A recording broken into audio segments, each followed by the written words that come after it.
नमस्कार, मी पंजाब डक. म्हणजे आतापर्यंत जे भाग वंचित राहिला त्या भागात देखील हे 8 तारखेपर्यंत पाऊस पडून जाईल म्हणून हे लक्षायचं.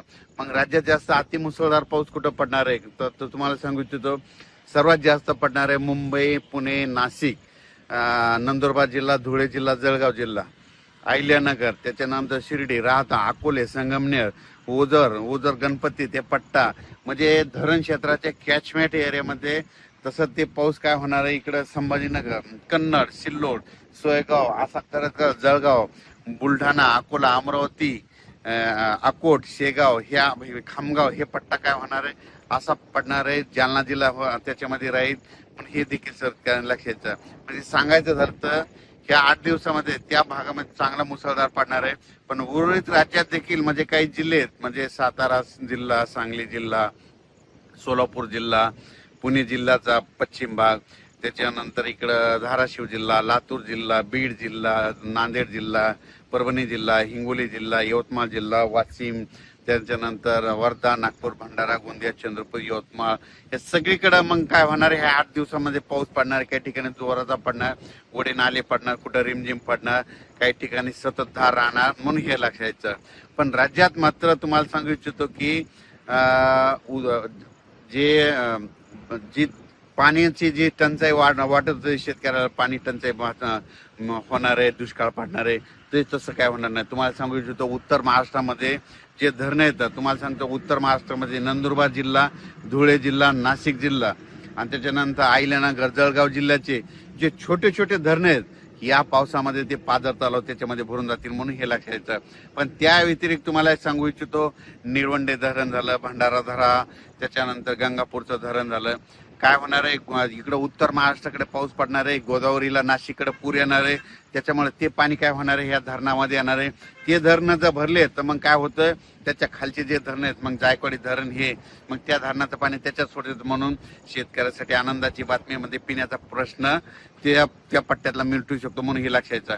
पुन्हा कोकणपट्टीचं एक सांगायचं झालं तर उजनी धरणाबाबत शेतकऱ्याचे फोन आले, कोयना धरणाबाबत आले, तर त्या भागात देखील काय होणार, कोकणपट्टी ह्या 8 दिवसामध्ये कोकणपट्टीकडे म्हणजे रत्नागिरी पासून ते इकडे मुंबईपर्यंत, पालघर पर्यंत मुसळधार, अतिमुसळधार पाऊस पडणार आहे. कोकणपट्टी, घाटमाता, महाबळेश्वर, त्या पुणे त्या परिसरामध्ये.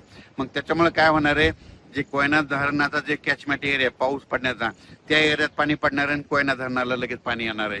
त्याच्यानंतर उजनी धरणात देखील काय होणार आहे, पुण्याकडे तिकडल्या पट्ट्यामध्ये पाऊस पडणार आहे. त्याच्यामुळे उजनी धरणात देखील या पावसामध्ये बऱ्याच भागामध्ये आवक मध्ये सुरुवात होणार आहे म्हणून हे लक्षात सांगायचं झालं तर 8 जुलैपर्यंत राज्यात म्हणजे आज 2 तारखेपासून 8 जुलैपर्यंत दररोज वेगवेगळ्या भागात जोराचा पाऊस पडणार आणि शेतकऱ्याची ज्यांचं पेरायचं राहिलं सगळीकडे पाऊस पडणार आणि सगळ्याच्या पेरण्या होणार आहे. आणि त्याच्यानंतर तुम्हाला सांगितलं हे पाऊस 8-9 तारखेपर्यंत चालत, पण त्याच्यानंतर पुन्हा लगेच 13-14 तारखेला पुन्हा पाऊस येणार आहे. पुन्हा जुलैच्या शेवटच्या देखील आठवड्यात पाऊस येणार आहे. म्हणून शेतकऱ्यांना घाबरू नका, दुष्काळ वगैरे काही पडणार नाही, पण पाऊस येणार, सगळ्या शेतकऱ्याच्या पेरण्या होणार आहे. फक्त मागं पुढं होणार आहे एवढं मात्र निश्चित लक्षात घ्यायचं.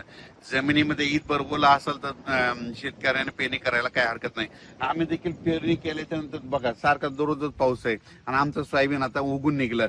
आणि पण मुंबईकरांना आणि नाशिक जिल्ह्यातल्या नाशिक जिल्ह्याच्या जनतेला एक माझं एक आव्हान आहे, हे 8 दिवस जरा सतर्क राहा. काय करा, वडे नाले ज्यांचे घर नाल्याच्या बाजूला, वड्याच्या बाजूला असेल तर तुम्ही जरा काळजी घ्या. पाऊस जर चालू असला, सारखा जर 3 तास पाऊस चालू राहिला तर तुम्ही समजायचं बिलकुल पूर येणार आहे. म्हणून ती परिस्थिती राहता तुम्ही दक्ष राहा, कारण की मुंबईमध्ये खूप अतिमुसळधार पाऊस पडणार आहे. मुंबईपेक्षा जास्त नाशिकच्या म्हणजे दिंडोरी आणि आपलं दिंडोरी आणि इकडे गुजरातचा परिसर, नंदुरबार जिल्हा, धुळे जिल्हा, नाशिक, निपाड, ह्या येवला सगळीकडे जवळपास चांगला जोराचा पाऊस पडणार आहे. अहिल्यानगर पडणार आहे. ती पाऊस परत काय होईल, इकडं अहिल्यानगर करत इकडे कडाष्टी, बीडकर देखील येणार आहे, पाथर्डीकर पडणार आहे. तिकडं जर पडलं तर परत तिकडं एका दिवस त्या नदीला, पाथर्डीच्या तिकडल्या देखील पूर येऊ शकतो. म्हणून त्या पाथर्डीकडल्या शेतकऱ्यांनी लक्षात घ्यायचं, कारण की कमी वेळेत जास्त पाऊस पडला तर तुम्हाला सांगू इच्छितो पूर येण्याचं लक्षण कसं असतं. तर 1 घंटा जर पाऊस पडला सारखा की समजायचं नदीला थोडाफार पूर येणार आहे. पण पाऊस 2 घंटे पडला तर समजायचं आता धोक्याची पातळी होणार. आणि 3 तास सारखा सलग पाऊस पडला की 100% नदीला पूर येणार. हे गणित सगळ्या शेतकऱ्यांना लक्षात यायचं.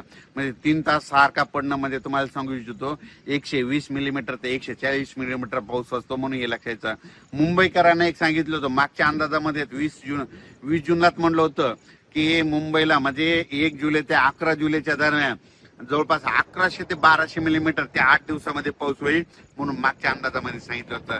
आणि